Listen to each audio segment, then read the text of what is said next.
Bonjour à tous et bienvenue sur Taste Your Life, le podcast qui t'aide à renouer avec ton corps et à faire la paix avec la nourriture.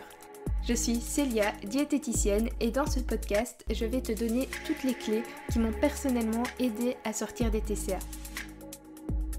Alors, bienvenue dans ce deuxième épisode. Aujourd'hui, on va parler des envies de manger émotionnelles. Alors, tout comme le premier épisode, c'est un grand sujet aussi. Pour commencer, qu'est-ce que c'est une envie de manger émotionnelle? La définition est très simple, ça le dit de lui-même. C'est une envie de manger qui est déclenchée par une émotion, qui peut être une émotion positive ou une émotion négative. On reviendra là-dessus par la suite. Avant de commencer plus dans mes explications, j'aimerais bien vous différencier l'envie de manger de la faim, parce que souvent on a tendance à facilement les confondre. La faim, comme je l'ai décrit justement dans le premier épisode, c'est une sensation physique. Donc on le ressent, on a le creux dans l'estomac, les gargouillements, des maux de tête, des vertiges, c'est facile à distinguer. Une envie de manger, c'est plutôt psychologique. C'est une pensée qui va aller sur un aliment précis et on ne va pas réussir à s'en défaire tant que l'on n'aura pas mangé l'aliment. Souvent, quand on a une envie de manger émotionnelle, on essaye de contrer cette envie et de ne pas y répondre parce que pour nous c'est un signal d'alarme. Oh là là, j'ai envie de chocolat, c'est pas bien, ça va me faire grossir, et donc on évite de répondre à cette envie. Il ne faut jamais lutter contre une envie de manger émotionnelle, parce que lutter contre cette envie va vous amener de la frustration, et c'est cette frustration qui va vous faire compulser. Chaque fois que vous allez lutter contre une envie, vous allez compenser. Chaque fois, vraiment. Et si vous compensez pas dans la minute ou quoi, vous allez compenser à un autre moment. Et plus on essaye de lutter contre, et plus la compulsion par après va être importante. C'est pas grave de manger un bout de chocolat, c'est pas grave de manger une pâtisserie ou des bonbons ou ce que vous voulez qui est connoté comme mauvais. C'est pas grave du tout. Du moins à partir du moment où vous mangez avec le cadre. Donc le cadre que je vous ai décrit à l'épisode précédent, c'est-à-dire manger avec attention, avec sécurité et avec plaisir.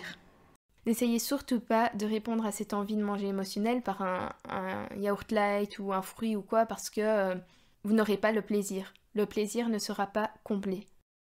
Et vraiment, c'est hyper important parce que l'envie de manger émotionnelle, si vous n'y répondez pas, ça va finir en compulsion. Systématiquement. Même si ça ne vient pas en compulsion, ça se peut que vous arrivez à résister à plusieurs envies de manger émotionnelles successivement. Mais à un moment donné, plus vous y résistez et plus la compulsion après va être grande. Il faut bien voir la différence, parce que répondre à son envie, ça veut dire peut-être manger un morceau de chocolat ou une part de gâteau ou quoi. Mais la compulsion, ça va pas être un bout de chocolat ou un morceau de gâteau. Ça va être beaucoup plus que ça. Les quantités vont être beaucoup plus grandes. Et donc c'est vraiment les compulsions qui, au final, nous font prendre du poids. Parce qu'en plus, les compulsions, on a zéro attention. On n'est pas du tout avec de l'attention quand on mange.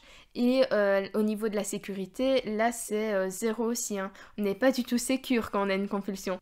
Notre cerveau, il va à 1000 à l'heure, il est en train de dire « Ouh là là, c'est pas bien ce que tu fais, tu vas grossir, t'es nul, ta. » Et donc ça veut dire que toutes les calories que vous êtes en train d'ingérer pendant votre compulsion ne sont pas comptabilisées par votre corps. Donc c'est là toute la différence. Donc vous voyez, au final, juste répondre à son envie, c'est rien du tout. C'est rien du tout. Même si c'est une grosse pâtisserie pleine de calories, comme vous allez manger avec attention, il n'y aura pas du tout de problème parce que votre corps va compter les calories que vous êtes en train de manger. Et donc, au repas suivant, soit vous n'aurez pas faim, soit vous aurez moins faim, soit la faim va arriver plus tard. Mais dans tous les cas, les systèmes de régulation vont faire en sorte que ça va être régulé, tout simplement. Donc il n'y a vraiment aucun souci avec les envies de manger émotionnelles. Et c'est super important à le comprendre. Mais au début, voilà, c'est vraiment un apprentissage et plus vous allez faire l'exercice de vous obliger à y répondre et plus ça va aller. Plus vous allez acquérir de la sécurité et tout ce qui va avec. Et s'il y a une répétition d'envie de manger émotionnelle, c'est-à-dire que si vous en avez, je sais pas, toutes les 10 minutes ou quoi, vous en avez vraiment énormément sur la journée, bon, c'est normal d'en avoir plusieurs, hein. Si vous avez une journée fort émotionnelle ou quoi, c'est normal d'en avoir plusieurs. Mais si vous en avez vraiment tout le temps, c'est peut-être, sûrement que le cadre n'est pas là. Il manque soit le plaisir, soit l'attention ou soit la sécurité. Mais il manque d'office un des trois éléments si vous continuez à avoir des envies de manger émotionnelles ou des compulsions. Et oui, ce que je voudrais repréciser aussi, c'est que les envies de manger émotionnelles peuvent provenir d'émotions négatives. Souvent, ça, on les détecte bien, on est frustré, triste ou quoi, on a envie de manger. C'est dans le but d'anesthésier un peu nos émotions négatives. Mais elles peuvent aussi apparaître dues à des émotions positives. Parfois, on est heureux et on a juste envie de prolonger notre plaisir et donc on a une envie de manger émotionnelle. Donc c'est pas que négatif. Et souvent, parfois, on comprend pas du coup pourquoi on a une envie de manger émotionnelle parce qu'on n'est pas forcément triste, fâché, frustré, mais en fait, on est peut-être juste joyeux, content et donc on a une envie de manger émotionnelle positive et c'est pas grave. Tant qu'on y répond, c'est absolument pas grave. Et oui, bon, j'ai encore un autre truc qui me vient en tête, mais n'essayez pas de savoir pourquoi vous avez une envie de manger émotionnelle. Ça sert à rien d'essayer de comprendre. Il faut juste y répondre. Il y avait une analogie comme ça qui était intéressante, c'est que vous pouvez comparer une envie de manger émotionnelle à un petit feu. Un petit feu qui commence, qui frétille.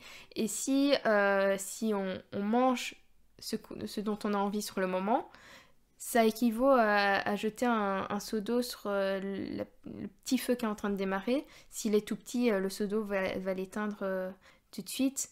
Par contre, si on n'y répond pas, le feu il va grandir. Il va grandir, grandir, grandir. Et là, ça va devenir un très grand feu qui est en train de brûler la forêt, ok. et là, pour l'éteindre, c'est compliqué. Ça prend du temps. Ça prend beaucoup de temps, ça nécessite beaucoup d'eau. Et plus le feu est grand, plus on a besoin d'eau pour l'éteindre. Et c'est là que je veux en venir. Plus vous allez lutter contre vos envies de manger émotionnelles, et plus la compulsion va être grande. La compulsion, c'est l'eau. Ça, c'est un peu l'analogie que je voulais faire.